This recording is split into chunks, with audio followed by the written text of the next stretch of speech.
Timbul pandangan, adakah perlu untuk orang yang kahwin menjadi saksi? Bila kita kahwin, orang kahwin kita jadi saksi ni, perlu tak kita nak pastikan anak dara ni setuju atau tidak? Lepas kita jadi saksi kata sah tu, orang habang kita sebenarnya kahwin paksa tu.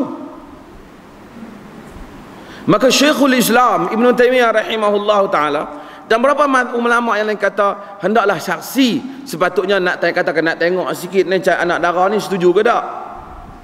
Anak dara menggelak macam mana, boleh ke ayah nak pergi kahwin ni? InsyaAllah kita pun sangguplah jadi saksi sah tu. Kalau dia kata mau duk suruh juga tak payah, kita balik kita jangan jadi saksi yang zalim. Agama suruh kita jadi saksi yang adil, syuhada bil qist, saksi yang adil. Kita dilarang menjadi saksi yang zalim dalam hal seperti ini. Wallahu taala alam.